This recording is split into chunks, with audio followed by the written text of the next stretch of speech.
Nggak masuk akal saya bang, kalau ada suami Nggak takut masuk sama istri, akal nggak tuh. masuk akal saya. Gimana ceritanya? Kita yang cari nafkah. Harga diri sebagai suami tidak boleh diinjak-injak istri. Tetap sholat. Allah tahu kita lagi dalam keadaan tidak memungkinkan. Ustadz ini lagi ngomongin secara keseluruhan atau cuma ngomongin saya doang dulu sini? Memang masih malas sholat kah? Ya kadang-kadang. Kalau dia sudah bodoh, ndak terkenal, jelek, kan, ndak punya Kurang jabatan, ajar. pengangguran, bukan lagi temannya setan, dia sudah jadi setan. 5,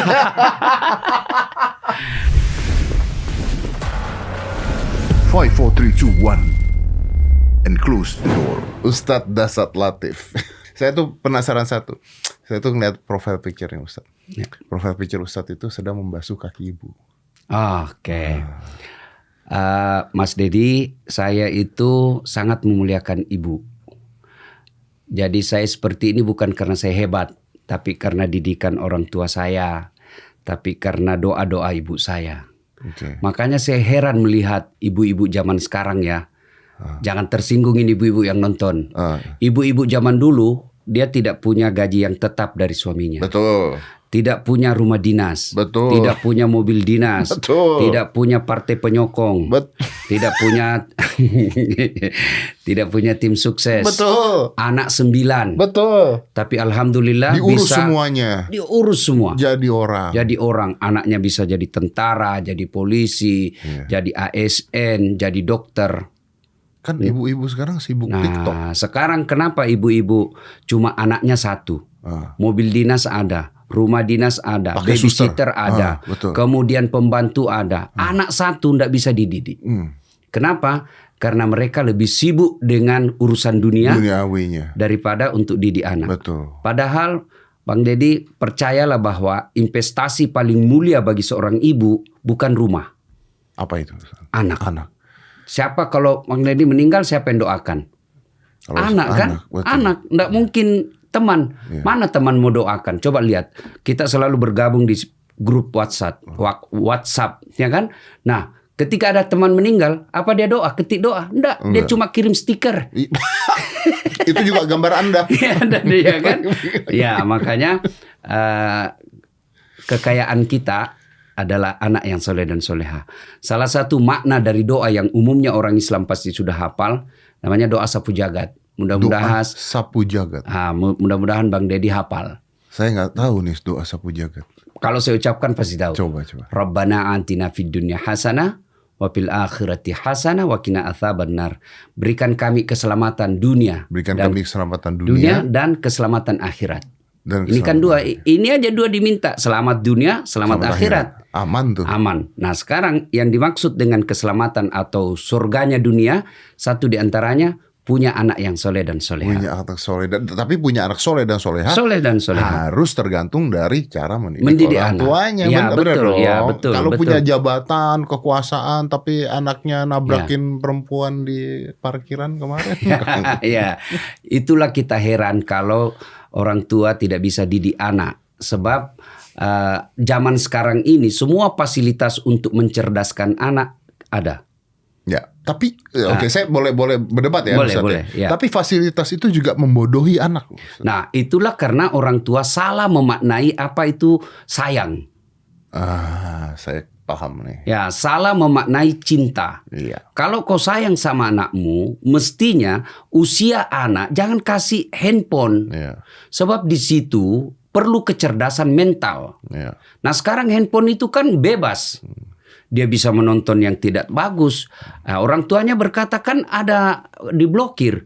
Betul, kamu tahu ada blokir, tapi kau tidak tahu ada aplikasi yang bisa membuka blokir itu. Betul. Dan itu gratis. Nah, saya pakai lagi.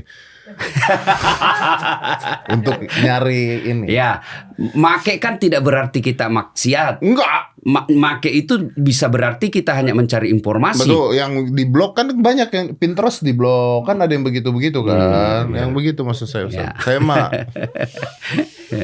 Ya. Ustadz pula depan gue. Tapi Ustadz, oke, ini saya setuju. Makanya sayang itu sebenarnya, kalau saya mengatakan, sayang itu harusnya berani melarang. Ya. Karena kalau kita gini deh, kita sayang sama tubuh kita aja, kita makan kita jaga. Ya. Jadi kalau kita sayang sama anak, Bukan artinya, wah kita kasihin makanan, Ya. kita kasihin ini. Itu bukan Ya. sayang, itu Ya. merusak gitu Ya namanya. betul.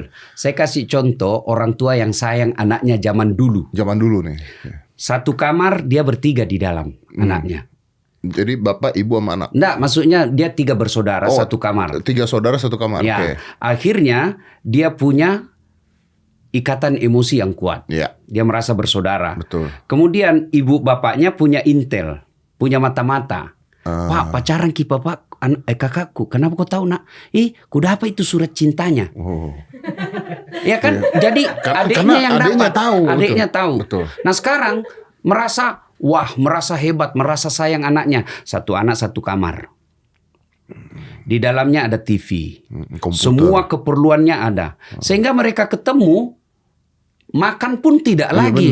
benar. Ambil makan masuk kamar. Akhirnya apa? Tidak ada ikatan emosi. Jangankan kepada orang lain, kepada saudaranya saja. Dipegang handphonenya marah. Dipegang laptopnya ngamuk. Itu karena tidak ada ikatan emosi. Alasannya privacy. Itu ada bidang-bidang tertentu. Memang harus ada juga.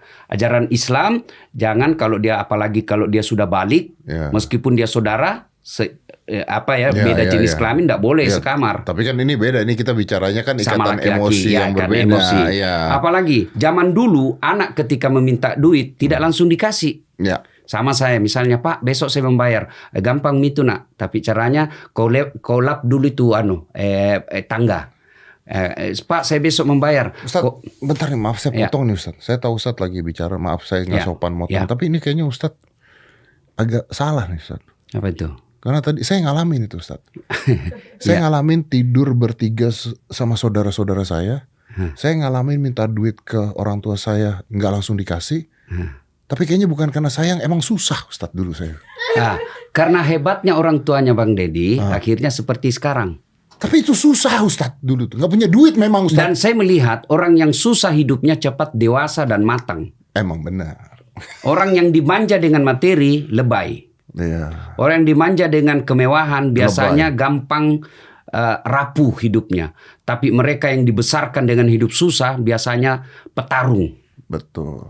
Ya, kita ndak usah cerita yang susah-susah zaman dulu. Iya. Ya, karena memang kita hidupnya susah. Iya benar. Nah sekarang orang tua zaman sekarang, oke lah, zaman boleh berubah, tapi metode anak tidak boleh. Cara pendidikannya, Cara mendidiknya nggak boleh berubah. Ya, misalnya mau kasih duit kerja dulu. Ya. Kemudian kalau dia salah hukum. Ya. Kemudian yang berikutnya kalau berbeda sistem mendidik antara istri dengan suami, jangan membela di depan anak ketika dia salah. Ya. Karena dia akan merasa ada pembelanya. Ada pembelanya. Nah, kemudian yang paling penting adalah doa. Karena hidayah bukan dari bapak, hidayah bukan dari dasat, tapi hidayah datang dari Allah Subhanahu wa taala. Mana buktinya Ustaz? Apa kurangnya seorang nabi? Nuh alaihi salam. Itu Nabi Nuh punya anak. Nuh berdakwah la ilaha illallah, tiada Tuhan selain Allah, Nuh Rasulullah. Jangan sembah kecuali Allah dan ikuti Nuh sebagai Rasul. Tapi anaknya membangkang. Tidak mau. Tapi hebatnya Nabi Nuh tidak pernah putus asa mendidik anaknya. Mana buktinya? Ketika anaknya sudah timbul tenggelam, sudah hampir sakaratil maut, Nabi Nuh kan tidak berhenti berdoa. Dalam ikhtiarnya. Apa dia katakan? Naik ke perahu nak, sini kok, naik ke perahu. Terus berusaha. Ya. Jadi itu pesan moralnya bahwa mendidik anak tidak lepas sampai dia akhir hidupnya. Iya, tidak pernah berhenti. Tidak pernah berhenti. Kayak kita aja manusia harus belajar terus sampai akhir hidupnya. Top, belajar. Tidak boleh berhenti belajar. Kalau berhenti belajar kita habis sudah. Ya. Kita manusia itu dikasih kecerdasan sama Allah ya untuk belajar. Nah, cuma setelah punya ilmu jangan takabur. Ya. Karena kata Nabi, pintu masuknya kesombongan itu ada 4. Satu diantaranya bertambahnya ilmu. Yang kedua bertambahnya ketampanan. Oke. Ya, kemudian yang ketiga bertambahnya kekuasaan. Yang keempat bertambahnya harta.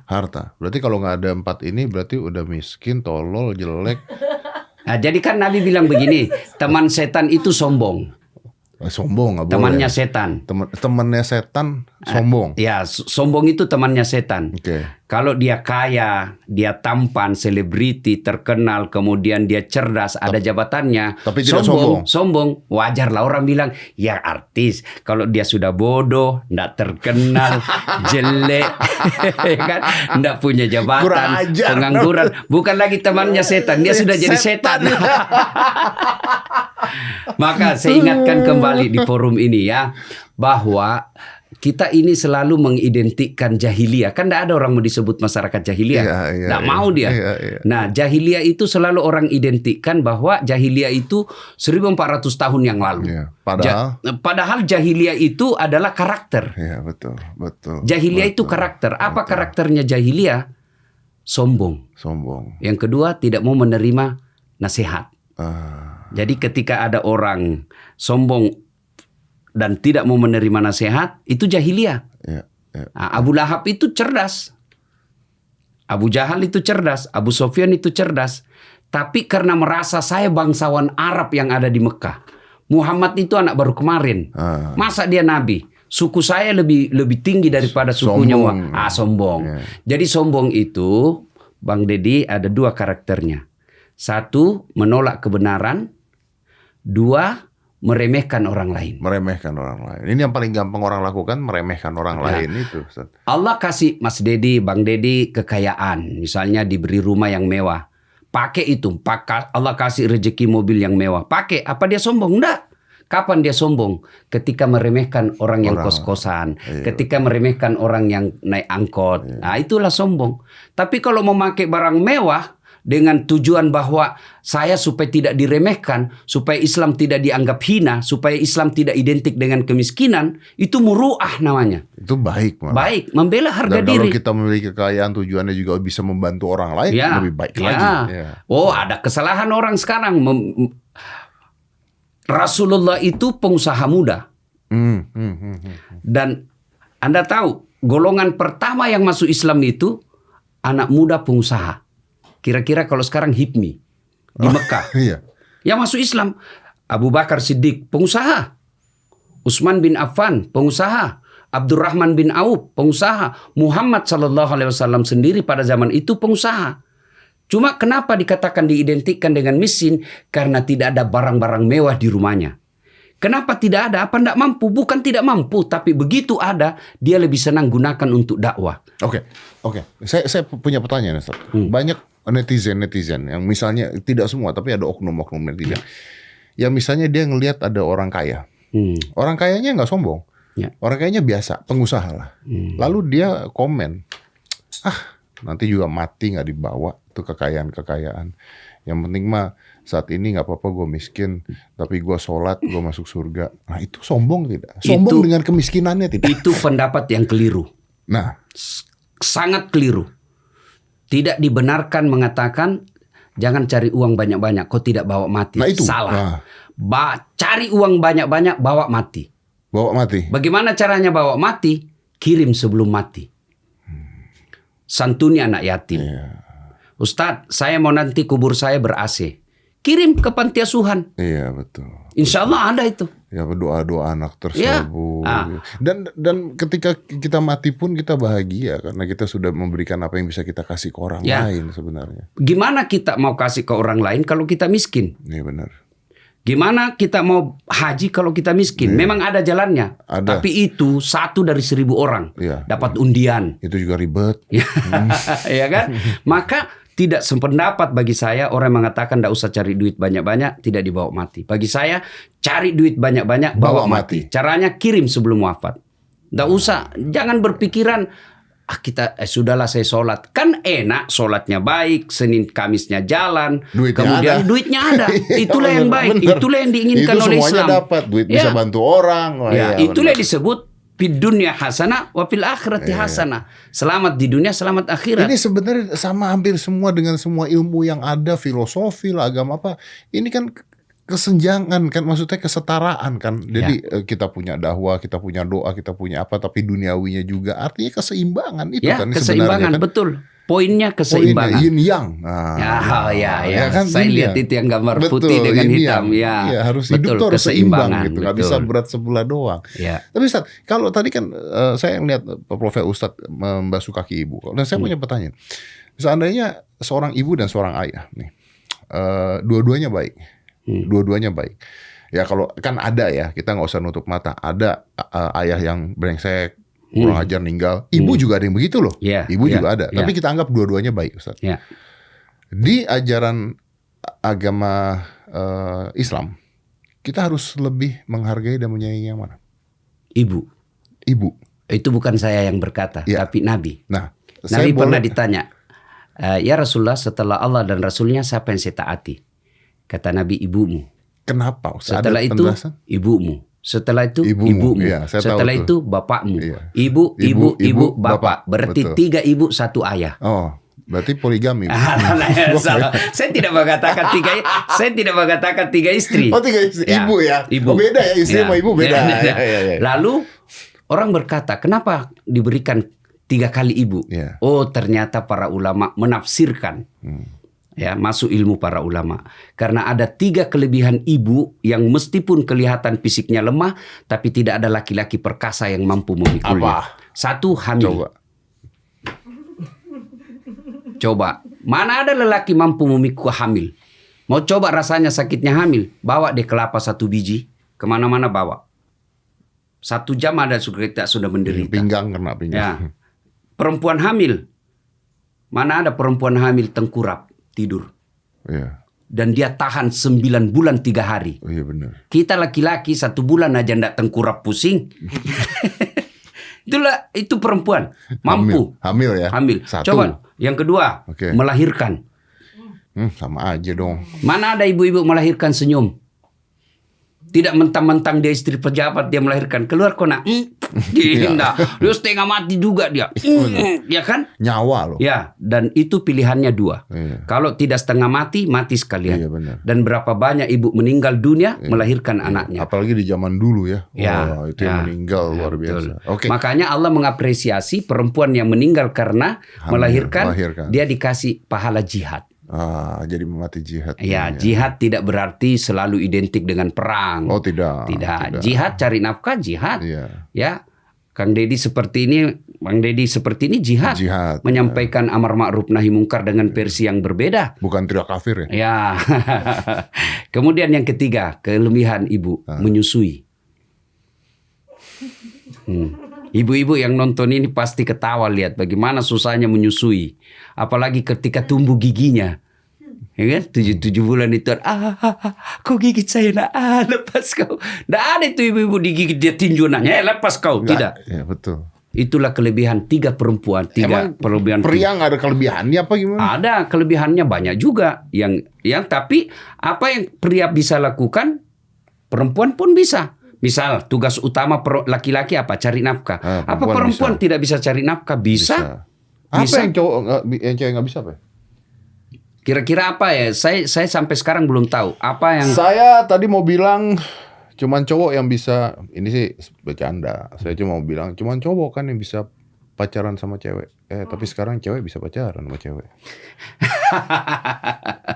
Jadi itulah sehingga kenapa perempuan ibu lebih dimuliakan. Nah, Ustadz sama ibu sedekat itu berarti. Ya, saya alhamdulillah dari hasil saya YouTube itu alhamdulillah saya bikin masjid yang cantik buat ibu saya, buat bapak saya juga ada. Karena sorry maaf. Ya, Maaf. Ya, karena bagi saya tidak ada kemuliaan seorang anak yang tidak pandai memuliakan ibunya. Jadi kewajiban kita jangan sampai rekening orang tua kita kosong. Jangan sampai di rumah ibu kita masih mikirin sembako. Tidak ada kemuliaan bagi anak seperti itu. Biar dia punya gelar bertumpuk. Kalau dia tidak pandai memuliakan anaknya, nilainya 0 di hadapan Allah. Tapi saya percaya itu. Kalau itu saya percaya. Saya percaya itu bukan hanya masalah agama. Saya percaya itu bahwa ketika seorang anak sukses punya kelebihan punya apa, tapi orang tuanya mau bapak atau ibunya aja susah, tabungan nggak ada, tapi nggak dibantu atau bantu dikit dan sebagainya, nggak lama tuh suksesnya. Ya, kan ada juga orang biasa begini, mengatakan begini. Tapi bapak saya kan selingkuh, bapak saya tidak mengasuh saya. Apa bedanya dengan Ibrahim alaihissalam? Ibrahim itu bapaknya produsen nyembah berhala. Dia yang bikin patung untuk disembah. Tapi ketika Ibrahim mau komplain sama bapaknya, dilarang itu sama Allah. Jangan, kau yang mengalah, kau yang keluar dari desamu. Bagaimanapun itu bapakmu.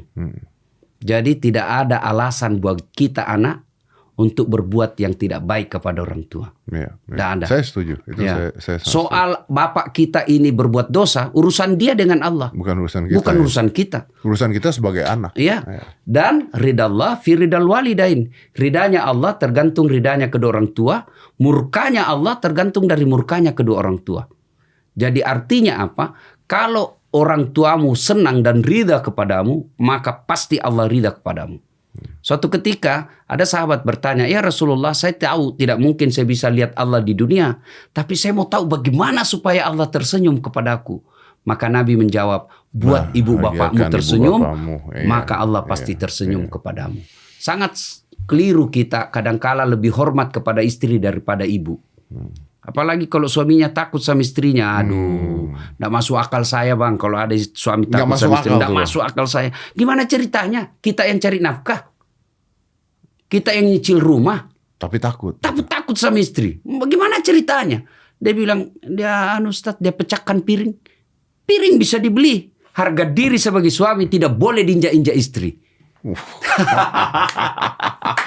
Iya, gue suka nih begini. Tidak boleh kita. Artinya suami mengayomi istri, istri menyayangi suami, menghormati. Karena keberkahan juga buat kita suami adalah dari menyayangi istri. Kalau suaminya nggak kerja gitu, males gitu gimana? Alhamdulillah ini yang sering ditanyakan ibu-ibu.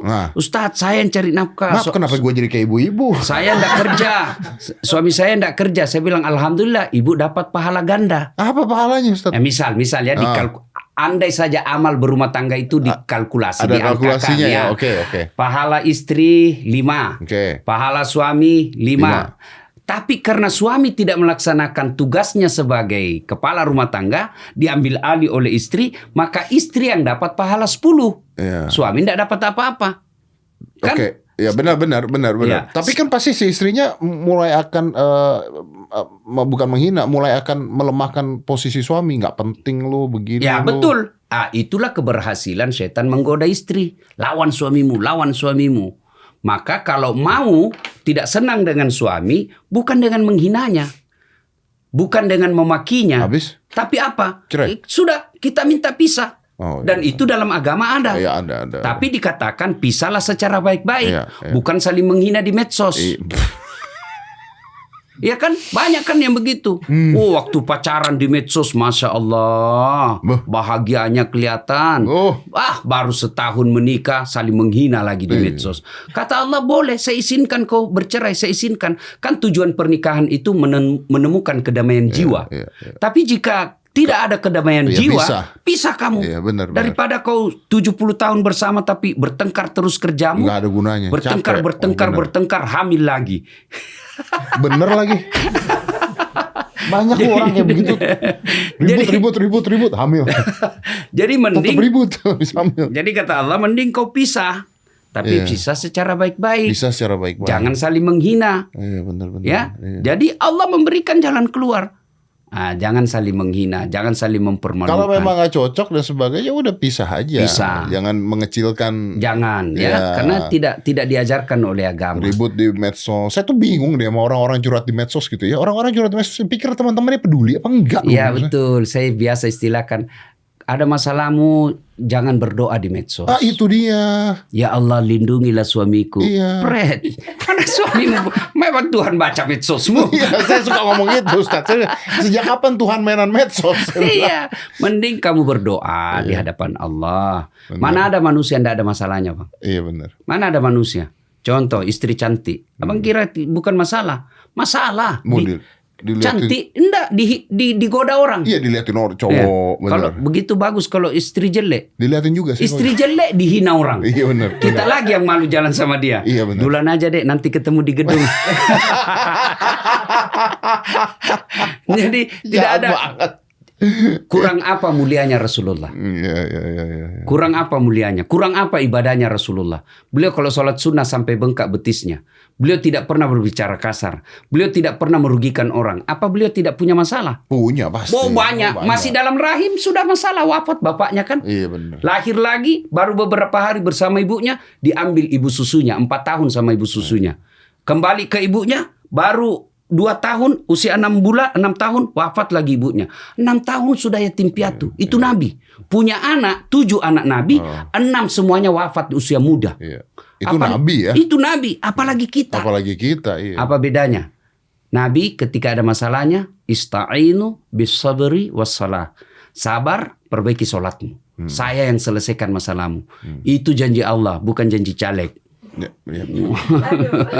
Ya kan? Allah yang janji.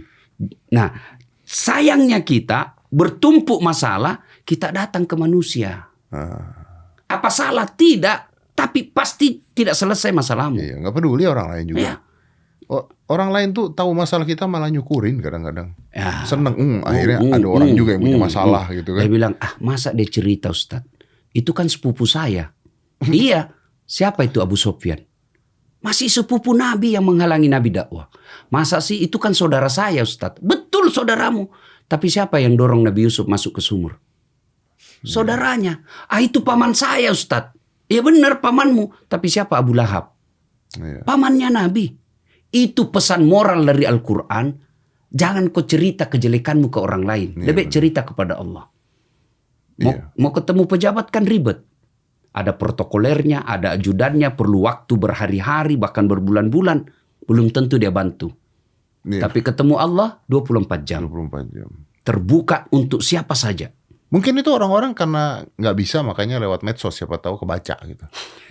Ada juga yang cari popularitas dan solusi di medsos. Ada, banyak ya seperti itu. Ustaz, balik ke tadi, artinya ibu ya. Ya. Kalau ibu dan ayah artinya ibu ya. Ya. Oke, artinya seorang ibu. Tadi Ustaz juga udah mengatakan mau ayahnya seperti apa atau mau ibunya seperti apa, tapi tetap seorang ibu. Dan tetap kita harus membahagiakan orang tua kita, apapun alasannya. Nah, kalau kita tidak membahagiakan orang tua kita, atau kita kurang ajar, atau kita nggak sopan, atau kita tidak bantu, apa efeknya ke kita, Ustaz? Ya pertama pasti hidupnya susah. Tidak mungkin Allah bahagiakan orang yang durhaka kepada orang tuanya. Tapi dia bilang kan, tapi banyak duitnya. Itu yang kamu lihat. Tapi apa kau tahu isi rahasia rumah tangganya? Ya karena masalah kadang-kadang tidak terlihat. Ya, orang bilang, bahagia betul dalam rumah tangganya. Saya bilang, kenapa kau tahu? Dia bilang itu Instagramnya, keren betul, peluk-pelukan. Iya bodoh kalau dia bertengkar, dia share di Instagramnya. Ada sih. Pasti ada, bodoh namanya itu. Nah, itu dunia. Dia bilang banyak duitnya. Iya kau tahu banyak duitnya. Tapi apa betul Allah ridha kepadanya? Ada kan orang banyak duitnya miliaran tapi dilarang makan nasi. Karena sakit. Dilarang makan garam. Karena sakit. Dilarang makan gula. Ya kan? Diperintah sama dokter berjemur pagi-pagi. Nggak pakai baju. Nggak pakai sendal. Nggak pakai penutup apa. Apa bedanya sama gembel?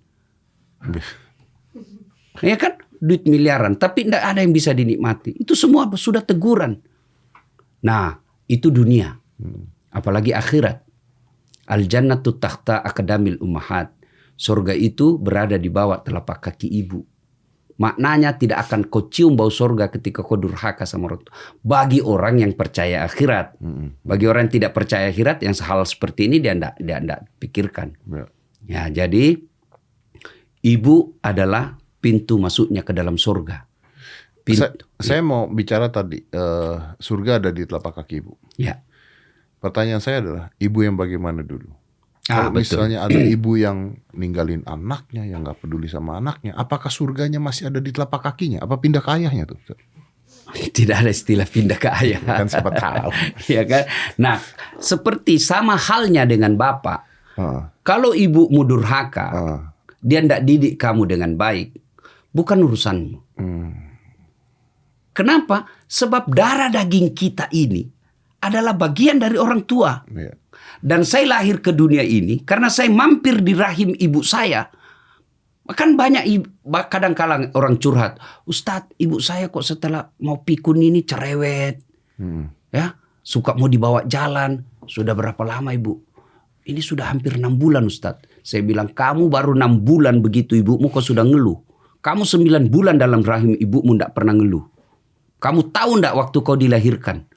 Ya sudah, kalau ibumu cerewet, jadikan ladang amal. Itu hanya pada saat di kandungan, begitu ngelahirin ngerepotin. Iya. 4 tahun 5 tahun pertama kan ngerepotin. Betul. Nangis, betul. Ya. tantrum. Dan coba kau lihat itu ibu. Ini yang rasakan ibu-ibu miskin. Misalnya sudah mau disuapi, dia mau nyuap untuk makan tuh, tiba-tiba anaknya menangis.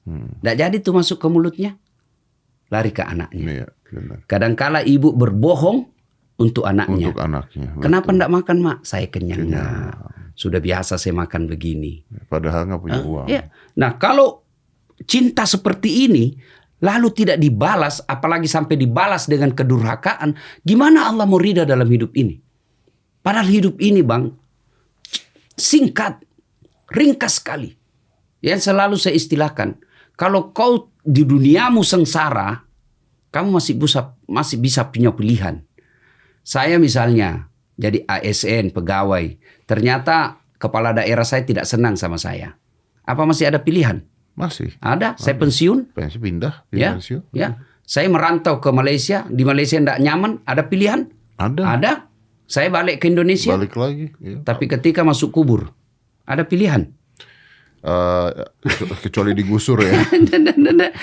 Nggak enak deh dikubur, saya keluar dulu. Nggak. Dan yang menyebabkan kalian tersiksa di alam kubur, satu diantaranya durhaka kepada orang tua. Ustaz, tapi saya penasaran nih Ustaz, dengan cerita Ustaz seperti ini saya punya satu pertanyaan. Ustaz pernah tidak merasa mengecewakan ibu? Sepanjang saya rasa belum pernah. Belum pernah. Oh mungkin waktu kecil mungkin. Ya mungkin kecil, tapi Ya. itu kan kekecewaan yang tidak berbekas ya. Sebab saya dari kecil memang dekat dengan orang tua. Oke, tapi tadi katanya kecil. mungkin waktu apa Waktu itu? pernah mungkin waktu saya pilkada. Saya pernah ikut Pilwali Makassar. Oke, ibu nggak setuju? Ibu saya tidak setuju. Ibu saya kan itu tidak tahu apa istilah wali kota. Saya cuma bilang waktu itu saya mau jadi pejabat.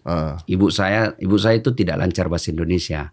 Dia cuma bilang karena dia taunya dia bilang kau mau ditangkap.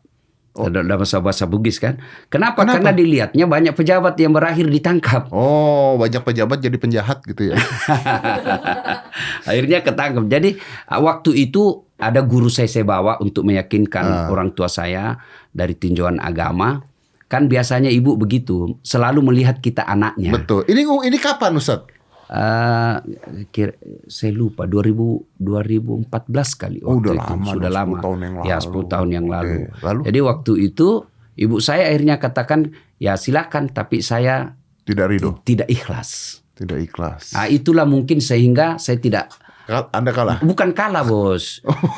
Suara yang menang lebih banyak dari suara saya. Itu salah satu tips sangka baik. Iya. Jangan pernah sangka buruk dalam hidup ini. Orang yang selalu sangka buruk, hidupnya tidak akan bahagia. Sangka baik. Ya. Nah, pada akhirnya, Bang Deddy, saya selalu bilang bersyukur. Allah berikan kemampuan yang luar biasa. Banyak selebriti, banyak olahragawan, tapi Allah tidak takdirkan seperti Bang Deddy. Nah, kenapa tuh? Coba lihat, cuma hadir seperti ini Allah kasih rezeki yang luar biasa. Popularitas yang biasa. Apa Bang Deddy yang hebat? Tidak.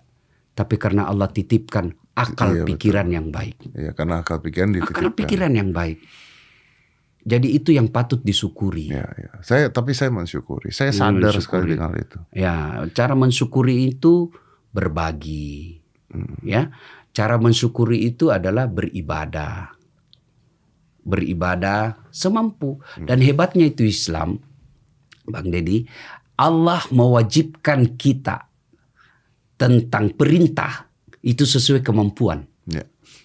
Kamu tidak bisa berdiri, silakan Boleh duduk. Ya. Tidak bisa duduk, baring. Tidak bisa baring, isyarat. Jadi tidak dipersulit. Tidak dipersulit. Allah kasih kamu wajib kau puasa kalau kau mampu. Iya. Kalau tidak mampu, bayar fidyah. Iya, benar. Jadi perintah itu tidak berlaku mutlak. Dia disesuaikan kemampuan. Iya. Beda larangan. Berlaku mutlak. Kalau larangan berlaku mutlak. Tidak boleh. Kenapa kau tidak bersinah? Tidak bisa saya dalam 1 bulan tidak bersinah. Tidak bisa. Nggak bisa. Tidak ada alasan. Tidak ada kompromi. Tidak ada kompromi. Tidak ada alasan itu. Kenapa kau tidak kenapa mabuk? Tidak bisa saya tidak ketemu alkohol. Tidak bisa. Kenapa makan babi? Nah, itu jadi larangan berlaku mutlak. Ibadah sesuaikan kemampuan. Jadi maksudnya apa? Kalau tidak bisa ibadah 5 waktu, sholat 5 waktu, tepat waktu, karena kesibukan, Allah masih tolerir. Kau sholat duhur lah 2:30. Iya. Jangan sampai tidak. Karena kejebak macet, akhirnya waktu maghrib lewat. Kau tetap sholat. Allah tahu kita lagi dalam keadaan tidak memungkinkan. Ustadz ini lagi ngomongin secara keseluruhan atau cuma ngomongin saya doang dulu? Saya tidak tahu. Oh iya, oke. Saya tidak tahu. Karena tadi ada kau sholat lah itu. Memang masih malas sholat kah? Iya, kadang-kadang. Karena waktu beliau ngomong tuh kayaknya matanya ke saya gitu. Kau sholat lah, sholat zuhur lah gitu. Ke saya gitu barusan tuh. Bang Deddy, bahwa saya setiap ceramah saya selalu menekankan sholat. Ya. Karena sholat adalah kunci ibadah. Jadi tidak ada kemuliaan di hadapan Allah orang tidak sholat. Ya, betul. Saya juga belajar tuh dari jadi banyak. kalau dia tidak sholat, semua amalnya sia-sia. Ya. Sia-sia. Password dari semua ibadah kita adalah sholat. Jadi kalau tidak sholat, tidak ada. Luar biasa. Nah, ya. 5, 4, 3, 2, 1 and close the door.